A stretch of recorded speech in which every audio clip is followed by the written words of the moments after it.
Di tengah perjalanan pulang setelah latihan yang melelahkan, aku duduk tenang di dalam bus kota yang mulai penuh dengan penumpang. Tapi siapa sangka, momen biasa ini akan berubah jadi mimpi buruk yang menuntut keberanian di batas nyawa. Apa yang sebenarnya tersembunyi di balik serangan mendadak kelompok ormas GRIB? Dan sampai sejauh mana aku harus bertaruh untuk melindungi nyawa orang-orang yang tak bersalah? Bab 1 Mini. Namaku Robi. Aku prajurit Kopassus. Hari itu, aku baru saja menyelesaikan latihan yang melelahkan di markas. Keringat bercucuran, otot-otot nyaris tak sanggup lagi kuajak kompromi. Namun, rasa lelah itu bukan alasan bagiku untuk tak bersyukur. Di tengah hingar-bingar kota, aku merasa mendapat jeda kecil, waktu untuk pulang, melepas penat, dan menghirup udara bebas. Pukul 3:30 sore, matahari mulai turun perlahan, memberi warna jingga yang hangat di langit Jakarta. Aku dan Raka, rekan satu timku, bergegas naik bus kota. Aku tidak suka naik kendaraan umum, tapi kali ini aku memilih bus karena jalur pulang yang sedang macet parah akibat pembangunan jalan. Raka lebih memilih bercanda sepanjang perjalanan, mencoba meringankan suasana. Bus itu sudah tua, dengan kursi yang setengah sobek, bau karet terbakar, dan suara mesin yang kadang serak seperti sedang berteriak.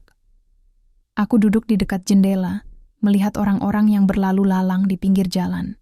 Ada ibu-ibu yang membawa anak kecil, mahasiswa dengan tas ransel besar, pedagang kaki lima yang mulai menata dagangannya, dan beberapa pria serta wanita yang tampak lelah sepertiku. Sungguh, di tengah kesibukan kota, ada sejuta cerita yang tak pernah aku tahu. Senyum seorang ibu yang kelelahan, tawa kecil anak-anak yang berlarian, wajah-wajah penumpang yang lelah, harap, dan kadang putus asa. Aku diam, menikmati suasana sambil sesekali melirik ke arah Raka yang tak henti bercanda. Aku pernah membayangkan bagaimana jadinya jika aku hidup seperti mereka, tanpa seragam, tanpa tugas berat, tanpa ancaman yang mengintai di setiap langkah. Tapi aku tahu, itu bukan hidupku. Aku sudah memilih jalan ini sejak awal. Jalan yang penuh risiko, tapi juga penuh arti. Bus melaju pelan, memasuki jalan-jalan kecil yang sudah mulai sepi. Sore itu, udara terasa panas tapi ada angin yang sesekali masuk dari jendela yang terbuka. Aku menatap jalanan yang mulai redup. Setiap sudut kota menyimpan kenangan, harapan, dan juga bahaya yang kadang tak terlihat. Di dalam bus, suasana damai. Penumpang sibuk dengan dunia mereka masing-masing. Ada yang tertidur, ada yang asyik bermain ponsel, ada pula yang berbincang pelan. Aku menyesap sebatang rokok elektronik yang kupinjam dari Raka, mencoba menenangkan pikiran. Aku tahu, sebentar lagi aku akan sampai di rumah. Tempat yang selalu kurindukan. Namun, aku tidak tahu, sore itu akan menjadi malam yang mengubah hidupku. Di sudut bus, mataku menangkap seorang pria pendiam. Dia duduk dengan tenang, memakai jaket hitam lusuh, wajahnya tak menunjukkan emosi. Aku tidak mengenalnya. Tapi ada sesuatu yang aneh dari caranya menatap keluar jendela, seolah mengamati setiap gerakan penumpang lain. Aku coba abaikan. Mungkin hanya perasaanku saja. Raka tiba-tiba tertawa keras, membuat beberapa penumpang menoleh. Aku ikut tersenyum, mencoba menyeimbangkan suasana, tapi di dalam hatiku ada rasa yang tak bisa hilang, rasa waspada yang tak jelas asalnya. Bus mulai menanjak, lalu berbelok ke jalan yang jarang kulalui. Rute ini memang lebih cepat, tapi agak berbahaya jika sore hari seperti ini. Lampu jalan mulai menyala satu persatu, memberikan cahaya temaram di jalan yang berdebu. Aku menghirup dalam-dalam, mencoba membuang semua rasa gelisah. Tapi tiba-tiba, terdengar suara langkah cepat dari luar. Suara pintu yang dibanting keras. Aku langsung berdiri. Raka, siap-siap, kataku pelan. Pintu belakang bus terbuka paksa. Sekelompok pria berwajah kasar dan berpakaian seragam ormas GRIB naik ke dalam. Mereka membawa pentungan, ketapel, dan senjata tajam. Suara teriakan dan makian pecah, membuat penumpang panik. Aku merasakan adrenalin langsung memuncak. Seketika, aku berubah dari prajurit yang santai menjadi petarung yang siaga. Aku harus melindungi penumpang yang tak berdosa. Namun, di balik kekacauan ini, aku sadar ada yang salah. Ini bukan serangan biasa. Aku melihat pria pendiam itu. Tatapannya kini tajam, berbeda. Ia bukan penumpang biasa. Ada niat tersembunyi. Raka berdiri di sampingku. Wajahnya memucat saat salah satu penyerang menghantamnya. Dalam kepanikan dan darah yang mengalir, aku tahu aku harus bertindak. Ini bukan hanya soal bertahan hidup. Ini soal melindungi mereka, orang-orang yang tak bersalah. Aku harus mencari tahu siapa dalang di balik semua ini. Detik-detik selanjutnya akan menjadi perjuangan yang tak pernah kubayangkan. Aku harus menggunakan semua yang kupelajari selama bertahun-tahun di Kopassus. Keterampilan bertahan, menyusup dan bertarung dalam kondisi paling sulit. Sore itu, aku naik bus untuk pulang. Tapi aku tak tahu, aku sedang naik kendaraan yang membawaku ke neraka dunia nyata. Setelah serangan brutal itu, suasana dalam bus berubah total. Dari yang tadinya riang dan santai, kini berganti menjadi penuh ketegangan. Nafasku masih berat, jantung berdetak kencang, namun aku harus tetap fokus. Raka yang duduk di sampingku masih memegangi, perutnya yang berdarah, wajahnya penuh rasa sakit, tapi tetap berusaha menahan kesakitan agar aku bisa bergerak. Aku mengamati penumpang lain. Mereka tak semua panik seperti yang kulihat sebelumnya. Beberapa masih membeku, terdiam seperti menunggu nasib. Ada yang meremas tangan anak kecilnya, ada pula yang menunduk dalam doa. Wajah mereka bercampur antara takut, bingung, dan cemas. Ini bukan lagi perjalanan biasa. Ini sudah menjadi mimpi buruk yang nyata. Pria pendiam yang kuperhatikan tadi masih duduk di pojok. Dia menatap lurus ke depan dengan mata dingin, tak bergeming sedikit pun. Ada sesuatu dalam tatapan itu yang membuat bulu kudukku berdiri. Aku tahu dia bukan hanya penumpang biasa. Ada misi tersembunyi di balik sikap dinginnya. "Robi, kau lihat orang itu?" Bisik Raka pelan, suaranya lemah. "Aku juga," jawabku singkat. Seketika, aku merasakan getaran bahaya yang lebih besar dari yang kukira. Pria itu seperti mata-mata, menyelidik dan menunggu saat yang tepat. Aku mulai mengingat instruksi latihan tentang deteksi ancaman di kerumunan. Ini berbeda, ini nyata. Bus kembali melaju pelan, melintasi jalanan yang semakin sepi. Lampu jalan membentuk bayangan-bayangan panjang di dinding bus. Aku terus mengamati sekeliling, mencoba mencari tahu siapa lagi yang mungkin terlibat dalam serangan ini, namun kebanyakan penumpang tampak biasa-biasa saja, meskipun matanya tak lepas dari pria pendiam itu. Sementara itu, Raka berusaha menenangkan seorang ibu yang mulai histeris karena anaknya menangis. Aku menghargai cara Raka, meski dirinya sendiri terluka. Kami prajurit, tapi juga manusia. Saat inilah aku sadar betapa rapuhnya hidup ini, dan betapa beratnya beban yang harus kami pikul.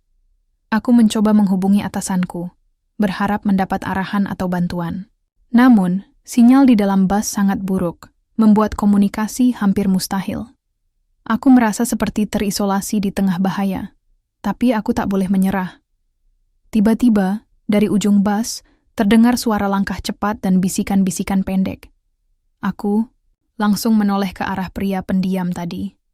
Ia tampak berdiri, tapi tidak langsung bergerak ke pintu keluar. Aku menangkap gerakan tangannya yang diam-diam memberi isyarat kepada seseorang. Jantungku berdegup kencang. Ini bukan kebetulan. Dia bersekongkol dengan para penyerang di luar. Aku harus bertindak cepat, tapi juga harus hati-hati agar tidak membahayakan penumpang lain. Di sudut lain bus, seorang mahasiswa berusaha merekam kejadian dengan ponselnya. Aku menatapnya dengan tegas. "Matikan itu," ucapku pelan tapi penuh arti. Dia mengangguk takut dan menurunkan ponselnya. Ku tatap kembali pria pendiam itu. Saat dia kembali duduk, tatapannya lebih tajam, seperti sedang menghitung waktu untuk serangan berikutnya. Aku tahu, malam ini aku tidak hanya berhadapan dengan preman biasa, tapi dengan musuh yang terorganisir, licik, dan berbahaya. Aku merasakan beban di pundakku semakin berat. Aku tidak hanya harus melindungi nyawa penumpang, tapi juga harus mengungkap siapa yang ada di balik serangan ini. Dan yang lebih menakutkan, aku harus melakukannya sendirian. Ketika bus mulai melewati gang-gang sempit, aku mendengar suara ledakan kecil dari luar. Kaca jendela pecah berantakan, debu dan serpihan beterbangan ke dalam. Teriakan panik pun pecah. Aku langsung berdiri, mencari posisi terbaik untuk melindungi penumpang. Aku tahu, ini baru permulaan. Suara kaca pecah masih bergaung di telingaku. Serpihan-serpihan kecil beterbangan menyentuh kulit wajah dan tangan para penumpang. Panik langsung menyebar, menggerakkan tubuh-tubuh yang semula membeku menjadi gelisah dan kacau. Aku segera melangkah maju, berusaha menenangkan mereka dengan suara yang tegas, tapi tidak membentak. "Tenang, jangan panik, cari posisi aman," kataku, menatap satu persatu wajah yang kini dipenuhi ketakutan. Mata mereka penuh harap, tapi juga kebingungan. Aku tahu, di saat seperti ini, aku harus menjadi jangkar. Bukan hanya untuk diriku sendiri, tapi untuk mereka semua. Raka masih berusaha bertahan di sampingku, meski darah dari lukanya terus mengalir. Aku meraih tangannya, memberikan isyarat kuat agar dia tetap fokus. "Kau harus kuat, Rak," ujarku pelan. "Kita belum selesai." Pria pendiam itu tetap duduk. Tidak bergerak sedikit pun. Tatapannya tetap dingin, penuh perhitungan. Aku semakin yakin dia bukan hanya penumpang biasa. Ada sesuatu yang tidak beres. Tapi, untuk saat ini, aku harus mengutamakan keselamatan semua orang. Aku beringsut ke dekat pintu tengah bus. Dari jendela, aku melihat bayangan-bayangan hitam berlarian di luar. Beberapa di antaranya membawa senjata tajam dan pentungan. Mereka semakin agresif, mencoba membuka pintu dan memaksa masuk kembali. Suasana mulai mencekam. Aku mengatur napas, mencoba meredam gelombang adrenalin yang memuncak. Keterampilan bertarung yang kupelajari sejak lama harus kuaktifkan sekarang. Tapi aku tidak bisa gegabah. Ada banyak nyawa yang bergantung pada langkahku. Seorang ibu dengan 2 anak kecil mendekat, wajahnya pucat pasi. "Pak, tolong, lindungi kami," bisiknya penuh harap. Aku menggenggam tangannya erat, memberi senyum sekadar agar dia tahu aku di sini untuk mereka. Sementara itu, Raka mulai kehilangan kesadaran. Aku sadar, luka di perutnya parah dan darahnya terus mengalir deras. Aku harus segera mencari cara untuk menolongnya. Tapi waktu tidak berpihak. Aku menoleh ke arah pria pendiam itu lagi. Tatapannya kini tidak bisa kusembunyikan sebagai ancaman. Aku melangkah mendekat, berbisik, "Siapa kamu sebenarnya?" Dia tidak menjawab. Sebaliknya, dia mengeluarkan sebuah benda kecil dari saku jaketnya dan melemparkannya ke lantai bus. Sebuah alat kecil yang mengeluarkan asap putih. Kejutan menyergap seluruh penumpang. Asap itu membuat beberapa orang batuk, termasuk aku. Aku harus tetap fokus. Saat asap mulai menipis, aku melihat pria itu sudah berdiri dan bergerak cepat menuju pintu belakang bus. Aku berlari mengejarnya. Dalam kegelapan dan kekacauan, aku mencoba menangkapnya. Namun, tiba-tiba tangan kuat mencengkeram bahuku dari belakang. Aku berbalik dan menghadapi salah satu penyerang ormas yang naik kembali ke bus. Pertarungan sengit pun terjadi. Di tengah semua itu, pikiranku terus berputar. Pria pendiam itu bukan musuh biasa. Dia adalah kunci dari misteri yang jauh lebih besar. Siapa dia? Apa tujuannya? Dan bagaimana aku bisa menghentikannya sebelum semuanya terlambat? Kutatap penumpang yang mulai berusaha mengumpulkan keberanian dan mengikuti instruksiku untuk berlindung. Aku tahu, aku harus tetap kuat untuk mereka. Karena, malam ini, kami semua berada dalam bahaya yang nyata, dan aku adalah benteng terakhir mereka. Tubuhku masih bergetar setelah pertarungan singkat di lorong bus. Nafasku tersengal, keringat dingin membasahi dahi, tapi aku tak punya waktu untuk menyerah. Penyerang yang menahanku sudah terjatuh, tapi bahaya belum hilang. Pria pendiam itu, si informan yang kutangkap, telah hilang dari pandangan. Kusadari, aku harus menemukan dia sebelum kerusuhan ini berakhir dengan lebih banyak korban. Tapi bagaimana? Bus terus melaju, suara jeritan dan ketakutan memenuhi udara. Lampu-lampu jalan yang terlewati membentuk bayangan bergerak cepat di dalam bus, semakin memperkeruh suasana. "Raka," seruku sambil menoleh ke samping. Ia terbaring, wajahnya pucat, napasnya pelan dan terputus-putus. Luka di perutnya semakin parah. Aku harus berbuat sesuatu, tapi aku bukan dokter, dan kita jauh dari rumah sakit. Tiba-tiba, seorang perempuan muda berdiri dan menawarkan kain untuk menekan luka Raka. Aku mengangguk berterima kasih, lalu membiarkan dia membantu sambil aku menjaga situasi. Aku tahu setiap detik bisa menentukan nyawa. Dengan satu tangan menekan luka Raka, aku melangkah menuju bagian belakang bus, mencoba menyusuri jejak pria yang mencurigakan itu. Semua penumpang kini memperhatikan gerak-gerikku. Aku tahu mereka mengandalkan aku.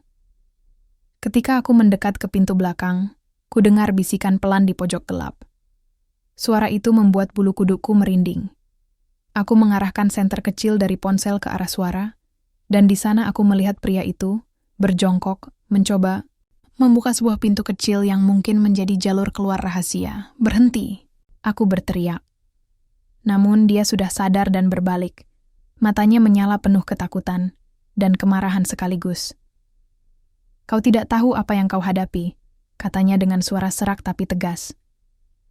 "Aku tahu cukup banyak untuk menghentikanmu," jawabku, sambil mengangkat senjata tajam yang kupunya, hadiah dari latihan Kopassus, siap menghadapi apapun. Dia tertawa kecil, tapi ada kepanikan yang jelas di wajahnya. "Kau tidak mengerti, Robi. Ini lebih besar dari yang kau bayangkan. Mereka akan membunuh kita semua jika kau terus mengusikku." Aku menyadari betapa dalam dan berbahayanya situasi ini. Ini bukan hanya tentang serangan ormas di bus kota. Ada konspirasi yang melibatkan kekuatan besar, dan aku tengah berada di tengahnya tanpa bisa mundur. Tiba-tiba pintu belakang terbuka dengan keras, dan beberapa orang bersenjata masuk, siap menyerang. Aku segera menjerit ke penumpang agar mundur ke tengah bus, melindungi diri mereka dari tembakan yang mungkin akan datang. Di saat yang sama, aku memandang ke arah pria itu lagi. Kini aku harus memutuskan, mengejarnya lebih jauh, atau tetap menjaga penumpang yang aku lindungi. Pilihan ini tak mudah. Namun, aku tahu, tanpa menghentikan dalang di balik semua ini, keselamatan kami akan selalu terancam. Dalam sekejap, aku menyiapkan diri untuk pertarungan yang lebih besar. Semangat dan keberanian yang kupelajari sejak lama kini diuji di medan yang sesungguhnya. Aku tidak bisa membiarkan ketakutan menguasai diriku. Ini adalah perjuanganku. Bukan hanya untuk hidupku, tapi juga untuk nyawa mereka yang ada di bus ini. Langkah demi langkah, aku maju. Dalam gelap malam dan bahaya yang terus mengintai, aku bertekad menemukan jawaban dan menyelamatkan semua yang bisa aku selamatkan.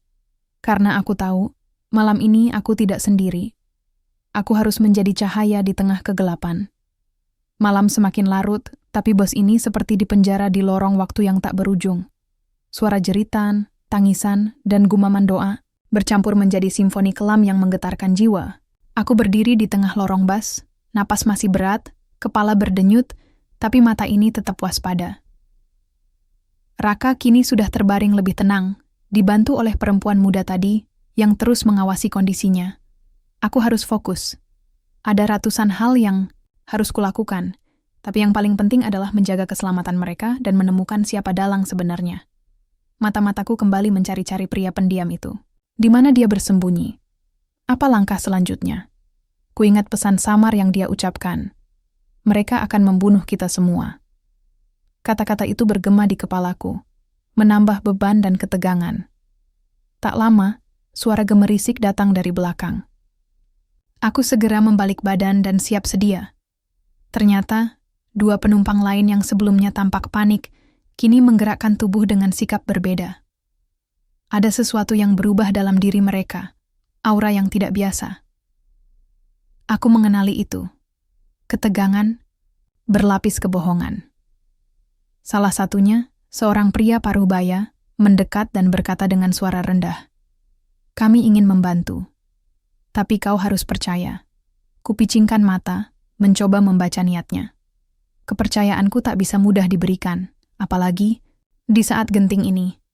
Namun aku juga tahu aku tak bisa berjuang sendiri. Bicaralah. Apa maksud kalian? Tanyaku, suara tetap tegas meski ada sedikit getar. Mereka mulai bercerita bagaimana mereka adalah anggota ormas GRIP yang menentang kekerasan dan ingin menghentikan para ekstremis yang mengacau. Informasi yang mereka bagi membuka perspektif baru. Rupanya, di dalam kelompok itu sendiri, ada perpecahan besar. Aku mendengarkan dengan seksama, mencatat setiap detail. Ini bukan lagi soal hitam dan putih. Di tengah abu gelap, ada lapisan abu-abu yang harus kupahami agar bisa bertindak tepat. Namun, tiba-tiba, lampu bus berkedip dan mati total. Kegelapan menyelimuti kami semua, membuat udara makin tebal dengan ketakutan. Jeritan kecil dan langkah tergesa-gesa terdengar dari arah depan. Siapa itu? Aku berseru, suara bergetar tapi tetap berusaha tenang. Seseorang membalas dengan suara terbata. Mereka datang lagi, lebih banyak. Hati ini berdegup keras. Aku tahu, ini adalah saat yang paling menentukan. Tidak ada ruang untuk ragu. Tidak ada tempat untuk mundur. Kupandang penumpang di sekitarku, wajah mereka penuh harap, ketakutan, dan kepercayaan yang teramat besar padaku.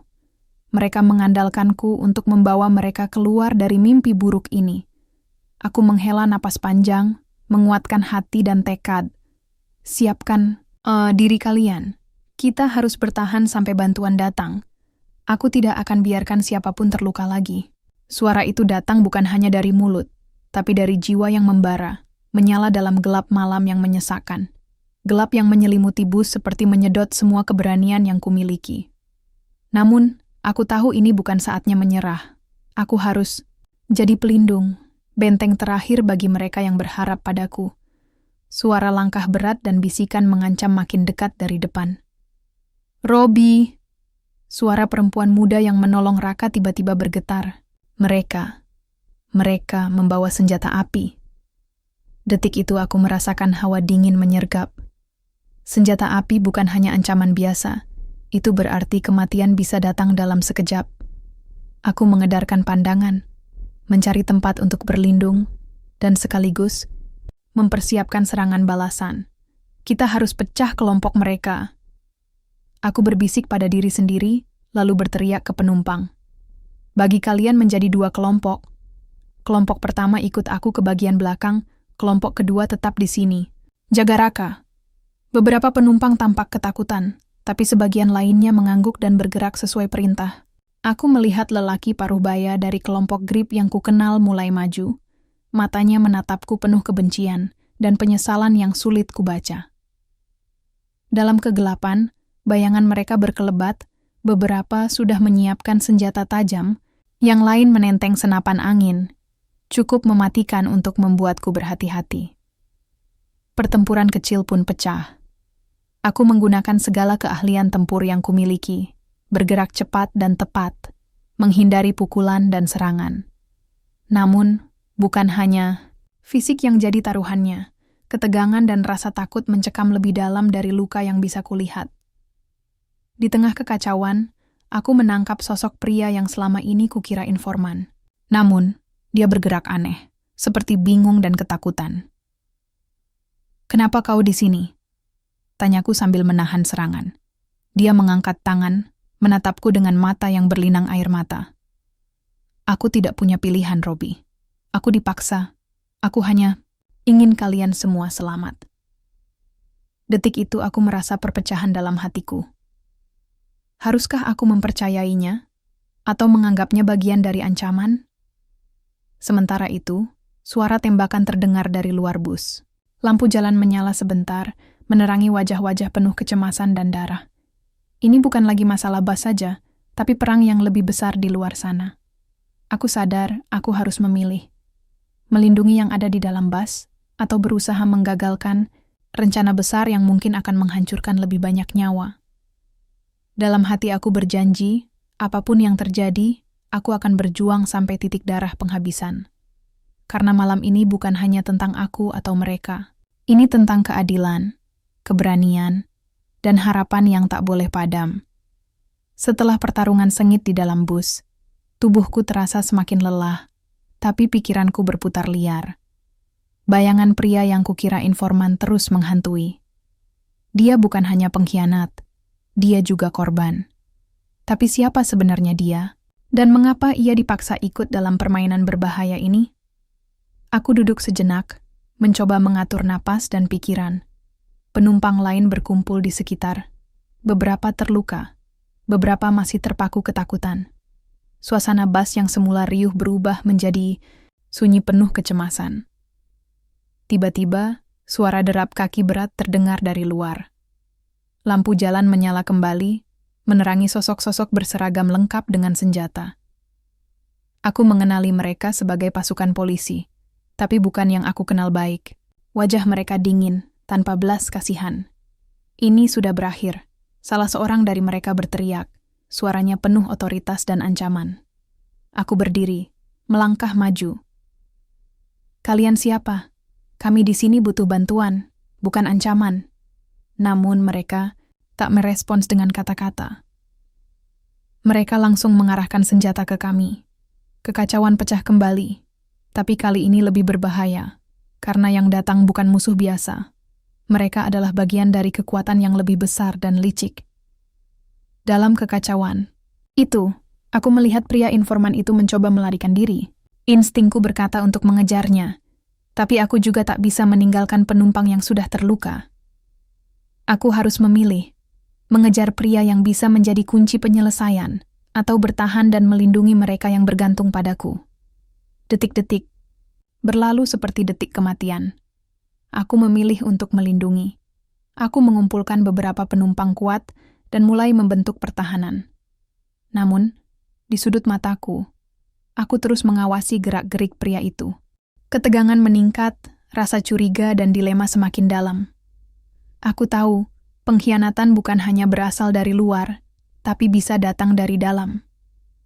Di tengah keributan, aku berbisik pada diriku sendiri.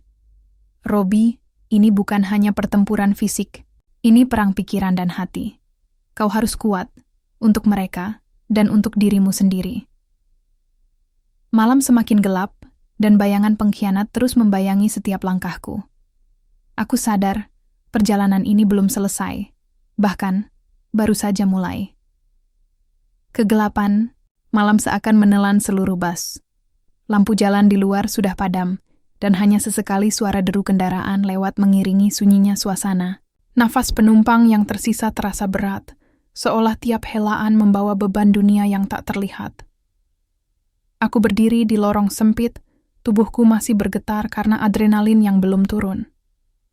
Tanganku mengepal erat pegangan kursi, mata terus mengamati setiap sudut gelap. Di luar, suara langkah pasukan bersenjata semakin menjauh, tapi ancaman belum berakhir. Bahkan, aku merasa ini baru awal dari bencana yang jauh lebih besar. Sosok pria yang selama ini kuanggap informan, kini benar-benar menghilang entah kemana. Aku sudah bertanya kepada beberapa penumpang, tapi tidak ada yang tahu pasti. Perasaan gelisah terus mencengkeram dada. Dia bukan hanya bagian dari konflik ini, dia adalah kunci dari teka-teki yang kuburu. Di tengah kebisuan, seorang wanita muda dengan wajah penuh ketegangan mendekatiku. "Robi, kita harus bicara," katanya pelan. Aku mengangguk mempersilahkan dia duduk di sebelahku. "Apa yang kau tahu?" Dia menghela napas panjang, matanya berkaca-kaca. Ormas Grib bukan sekadar kelompok preman biasa. Mereka punya jaringan yang sangat luas, bahkan sampai ke aparat yang seharusnya melindungi kami. Aku menatapnya serius. "Jadi, ini bukan hanya tentang serangan bus." Wanita itu mengangguk pelan. "Betul, ada rencana besar yang sedang mereka jalankan. Mereka ingin mengacaukan stabilitas daerah, memancing ketegangan antar kelompok, supaya mereka bisa ambil keuntungan politik dan ekonomi." Aku mengerutkan dahi. "Lalu, apa peran pria itu? Yang kita kira informan?" Dia mengalihkan pandangan. Dia adalah informan internal. Tapi dia juga terjebak di antara dua kekuatan. Dia mencoba memberi kita informasi, tapi dipaksa bekerja untuk mereka. Aku yakin dia ingin keluar tapi takut mati. Kata-kata itu menusuk hati. Aku tahu, di dunia seperti ini tak ada yang benar-benar hitam atau putih. Setiap orang punya alasan, setiap tindakan punya konsekuensi yang tak terduga. Tiba-tiba, suara gaduh terdengar dari bagian depan bus. Aku dan wanita itu segera berdiri, berjalan perlahan menuju sumber suara. Di sana, seorang pria besar sedang berdebat sengit dengan beberapa penumpang. Kita tidak bisa terus-terusan bertahan. Kita harus keluar dari sini sebelum semuanya terlambat. Aku melangkah maju, mencoba menenangkan situasi. Kita butuh rencana, bukan panik. Aku butuh bantuan kalian semua. Namun, sebelum aku sempat melanjutkan, pintu depan bus terbuka tiba-tiba. Cahaya sorot lampu senter menyilaukan mata, dan bayangan pasukan bersenjata muncul masuk. "Jangan bergerak!" teriak salah satu dari mereka. Penumpang panik. Beberapa mencoba melawan, beberapa bersembunyi. Aku tahu, ini bukan sekadar operasi penangkapan biasa. Ada sesuatu yang lebih gelap sedang terjadi. Tiba-tiba, di tengah kekacauan, aku melihat pria yang kucari selama ini berdiri di sudut, tangannya terangkat tanda menyerah. Aku mendekat, menatap matanya yang penuh ketakutan. "Kenapa kau lakukan semua ini?" Dia menggeleng, suaranya bergetar. "Aku tidak punya pilihan. Mereka punya keluarga aku. Mereka mengancamku." Detik itu, hatiku hancur. Aku mengerti rasa takutnya, tapi aku juga tahu, aku harus mengambil tindakan. Dengan cepat, aku mengalihkan perhatian pasukan bersenjata itu, memberi isyarat kepada beberapa penumpang untuk melarikan diri ke bagian belakang bus. Pertempuran sengit pecah kembali. Aku dan pria itu bertarung bersama melawan pasukan yang menyerang. Dalam pertarungan itu, aku melihat kekuatan dan ketakutan, keberanian dan keraguan bercampur menjadi satu.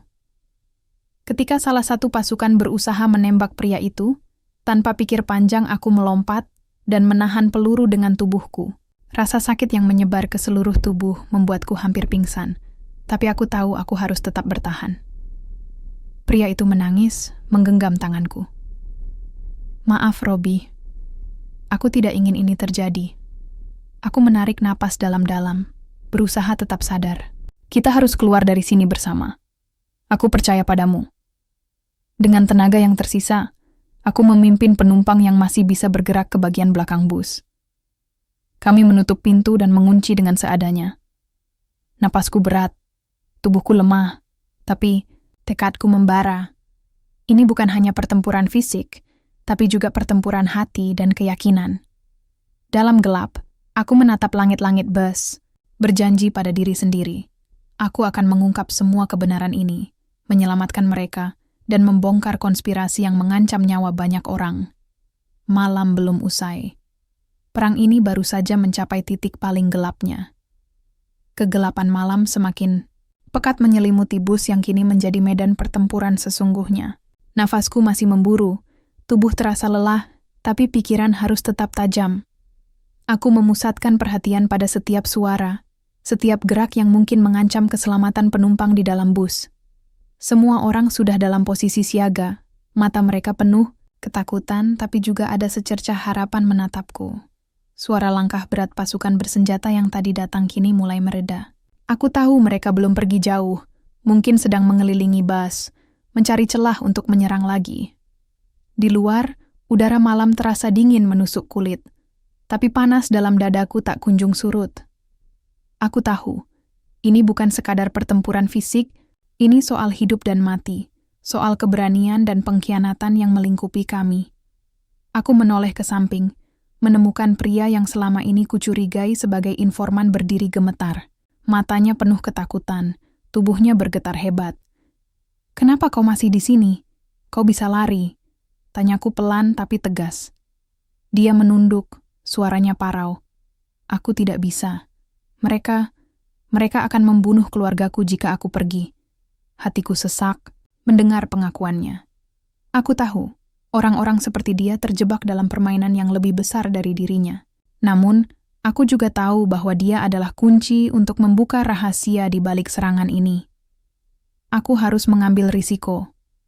Tolong bantu aku, kataku. Kau harus percaya bahwa aku akan melindungi kalian semua, termasuk keluargamu. Dia mengangguk, pelan, dan aku tahu saat itu dia benar-benar menyerahkan dirinya untuk berjuang bersama kami.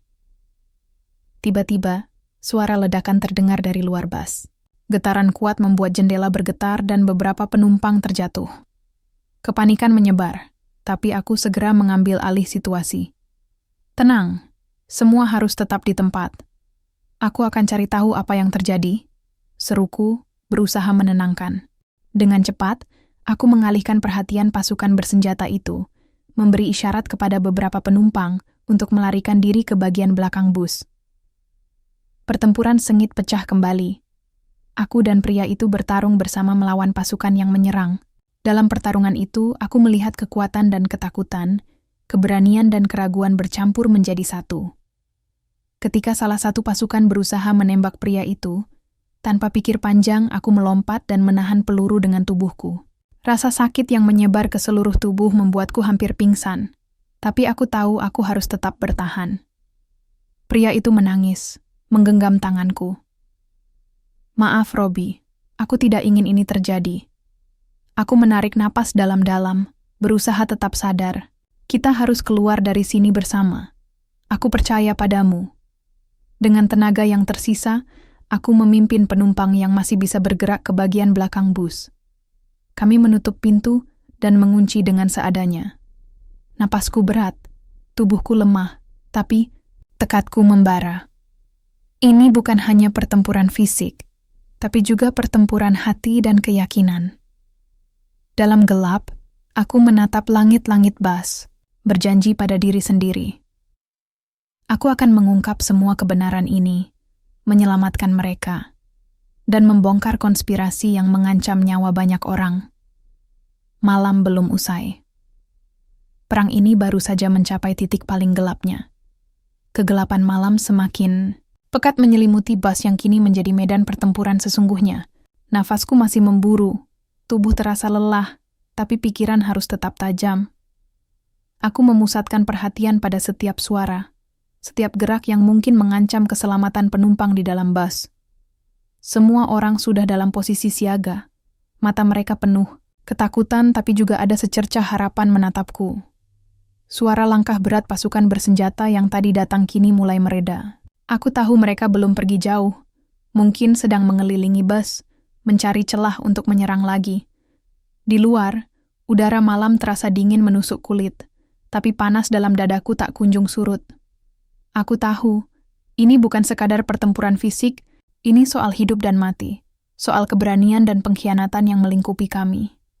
Aku menoleh ke samping, menemukan pria yang selama ini kucurigai sebagai informan berdiri gemetar. Matanya penuh ketakutan, tubuhnya bergetar hebat. "Kenapa kau masih di sini? Kau bisa lari?" Tanyaku pelan, tapi tegas. Dia menunduk, suaranya parau. "Aku tidak bisa. Mereka akan membunuh keluargaku jika aku pergi." Hatiku sesak mendengar pengakuannya.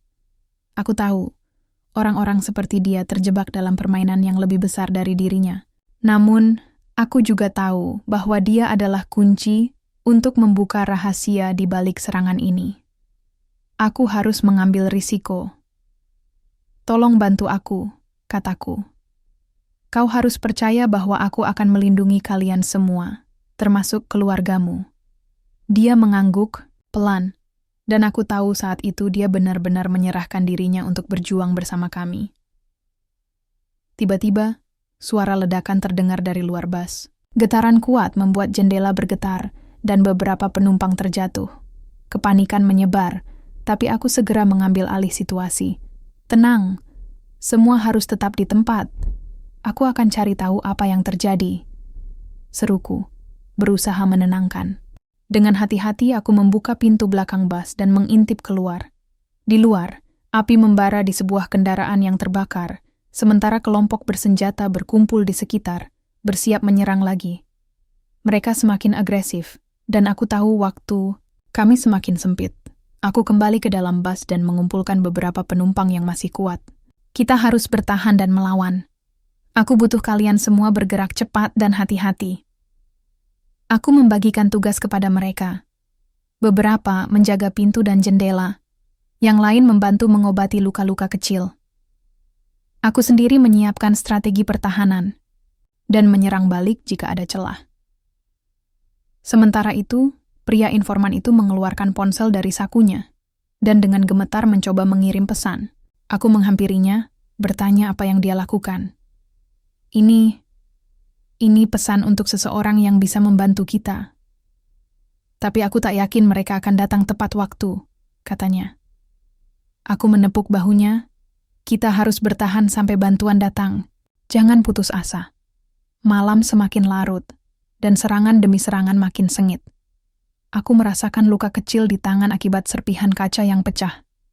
Tapi aku menepis rasa sakit itu. Fokusku tertuju pada keselamatan semua penumpang. Tiba-tiba, lampu bus padam. Kegelapan menyelimuti ruangan, dan suara gaduh terdengar makin keras. Aku segera meraba ke saku, mengambil senter kecil, dan menyalakannya.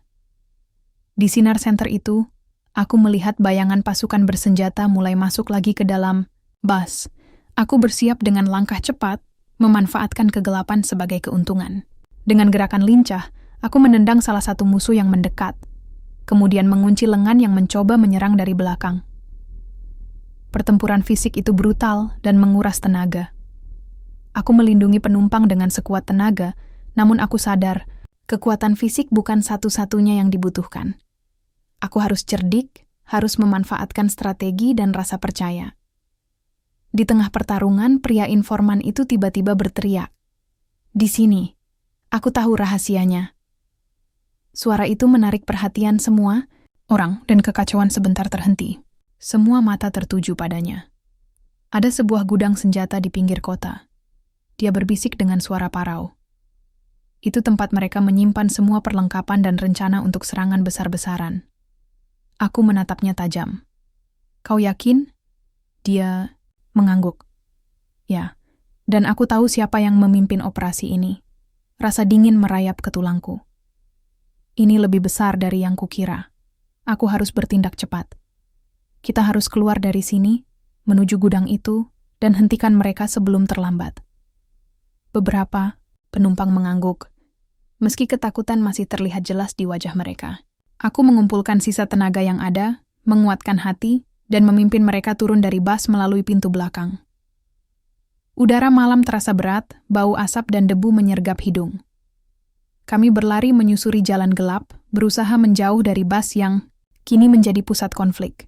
Di kejauhan, suara siren mulai terdengar, menandakan bantuan mungkin sudah dalam perjalanan.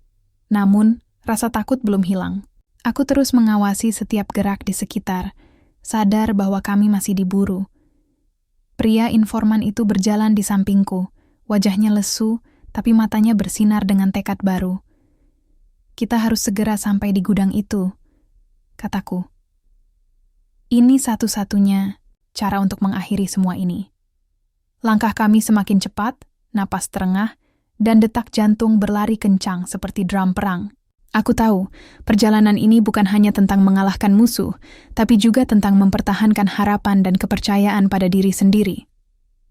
Malam itu, di bawah langit yang gelap dan bintang yang tersembunyi, aku berjanji pada diriku sendiri.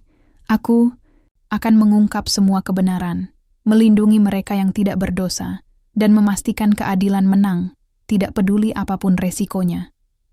Kami terus berlari menyusuri jalan setapak yang berliku, menembus kegelapan malam yang terasa semakin pekat. Hanya sedikit cahaya rembulan yang berhasil menembus pepohonan di pinggir jalan, menciptakan bayangan-bayangan yang menari-nari, seolah ikut mengintai setiap langkah kami. Nafas kami terengah-engah, tapi rasa takut dan lelah harus kami tahan. Tugas kami belum selesai. Pria informan itu, yang kini menjadi satu-satunya harapan untuk menguak misteri di balik serangan brutal tadi, berjalan dengan langkah cepat tapi masih terlihat gelisah. Aku memperhatikannya, mencoba membaca ekspresinya, mencari tahu apakah dia benar-benar bisa dipercaya. Kita hampir sampai, katanya akhirnya, suara seraknya hampir tenggelam oleh angin malam. Gudang itu ada di ujung jalan ini, di balik hutan kecil. Aku mengangguk, menekan diri untuk tetap fokus. Dalam hatiku, ada perasaan aneh. Seolah ada sesuatu yang belum aku ketahui. Sesuatu yang bisa mengubah segalanya. Setibanya di dekat gudang, aku melihat bangunan besar yang sudah tua, terpaku di tengah gelap, dikelilingi pagar kawat berduri yang hampir rusak. Lampu sorot yang biasanya menyala terang, kini mati, mungkin akibat serangan tadi. Aku memberi isyarat kepada semua untuk berhenti dan bersembunyi di balik pepohonan. Perlahan, aku mendekat, mengintip dari balik pagar kawat. Di dalam, beberapa pria bersenjata sedang mengawasi sesuatu. Mereka tampak serius, fokus pada peta besar yang tergantung di dinding. Aku mengenali sosok yang memimpin operasi ini. Seorang pria berpostur tinggi dengan tatapan tajam, wajahnya dingin seperti es, dan senyum kecil yang penuh tipu daya. Ini dia dalang di balik semua ini, bisiku dalam hati. Namun, sebelum aku bisa melanjutkan rencana, langkah berat terdengar dari belakangku. Aku berbalik cepat dan menemukan beberapa anggota Ormas Grip yang tiba-tiba muncul, menutup jalan keluar kami. Sudah terlambat, salah satu dari mereka berkata dengan suara kasar, menatap kami dengan penuh ancaman. Aku merasakan jantung berdegup, kencang. Kami terjebak, tanpa jalan keluar selain bertarung. Dengan cepat, aku memberi sinyal kepada penumpang yang bersamaku untuk bersiap. Pertarungan berikutnya akan menentukan nasib kami semua. Aku mengatur posisi, memanfaatkan setiap sudut, gelap sebagai tempat perlindungan. Setiap serangan dari mereka kubalas dengan tenang tapi keras. Aku melihat pria informan itu berusaha membantu, meskipun jelas ketakutan. Namun, dalam kekacauan itu, sebuah tembakan melesat dan mengenai pria informan. Dia terjatuh, mengerang kesakitan. Tidak. Aku berlari menghampirinya, tangan gemetar, memeriksa luka yang cukup parah. Dia menatapku dengan mata penuh penyesalan dan berkata, "Maaf, aku sudah memberitahumu segalanya, tapi aku tidak bisa bertahan lebih lama." Air mataku hampir jatuh. Aku harus tetap kuat untuknya, untuk semua orang. Tiba-tiba, suara sirene semakin dekat, memberi kami harapan baru. Anggota polisi dan pasukan keamanan mulai mengepung area tersebut. Para penyerang tampak panik dan mencoba melarikan diri. Aku memerintahkan semua untuk tetap tenang dan bersiap menghadapi apapun. Dalam momen kritis itu, aku tahu tugasku belum selesai. Informan yang gugur memberi petunjuk penting tentang konspirasi besar ini. Tapi masih ada banyak teka-teki yang harus aku pecahkan. Aku bertekad, setelah ini, aku akan menyingkap tabir gelap yang menyelimuti serangan ini, untuk melindungi mereka yang tidak bersalah, dan untuk mengungkap kebenaran yang tersembunyi di balik bayang-bayang. Malam itu, di tengah hiruk-pikuk pertempuran dan suara sirene yang memecah keheningan, aku sadar bahwa perjuangan ini masih panjang. Namun, aku yakin satu hal, aku tidak akan pernah menyerah. Bab 10. Terang di ujung jalan darah mengalir di tangan dan lututku. Tapi rasa sakit itu terasa biasa saja dibandingkan dengan beban yang kutanggung selama perjalanan ini. Setelah pertempuran, sengit di gudang senjata, keadaan mulai terkendali. Sirene polisi yang meraung semakin mendekat, membawa harapan sekaligus pertanyaan besar yang harus kujawab. Para penyerang satu persatu diamankan, namun tatapan kosong mereka menyisakan rasa penasaran yang mendalam dalam benakku. Mereka bukan sekadar gerombolan biasa. Mereka bagian dari sesuatu yang jauh lebih besar dan lebih gelap dari yang pernah kubayangkan. Aku berdiri di tengah halaman gudang, mengawasi proses penangkapan sambil mencoba menyusun potongan-potongan teka-teki yang tersisa. Informan yang kau temui tadi telah memberikan kunci, tapi masih banyak pertanyaan yang menunggu jawaban. Kenapa Ormas Grip memilih kami sebagai sasaran? Apa tujuan mereka sesungguhnya? Dan siapa otak di balik semua ini? Di antara hiruk-pikuk itu, aku melihat wajah-wajah penumpang bus yang masih terpaku di tempat, kelelahan tapi lega. Mereka mempercayakan hidupnya padaku, dan aku bertekad untuk membalas kepercayaan itu dengan melindungi mereka hingga akhir. Salah satu petugas mendekatiku, membawa secarik dokumen yang berhasil mereka temukan dari gudang. "Pak Robi, ini ada daftar nama dan rencana aksi mereka," katanya. Aku meraih dokumen itu, membaca dengan seksama, Ternyata, rencana mereka tidak hanya menyerang bus kami. Ada beberapa target lain yang sudah masuk dalam daftar mereka, termasuk pejabat dan tokoh masyarakat yang berani menentang kekuasaan gelap ormas ini. Aku tahu, pekerjaan ini belum selesai. Ini baru permulaan dari perjuangan panjang untuk membongkar konspirasi besar yang mengancam keamanan negeri. Namun malam itu, aku boleh sedikit menarik napas lega. Kami telah melewati badai yang paling gelap, dan kini cahaya mulai menyelinap di balik cakrawala. Aku menatap langit yang mulai terang, merasakan angin sepoi yang menyapu lelah. Di dalam hati, aku berjanji pada diriku sendiri dan semua yang kusayangi. Aku akan terus berjuang, tidak hanya sebagai prajurit, tapi sebagai pelindung keadilan dan kebenaran. Perjalanan ini mengajarkanku satu hal penting, bahwa keberanian bukan berarti tidak merasa takut, tapi tetap melangkah maju meski ketakutan itu ada.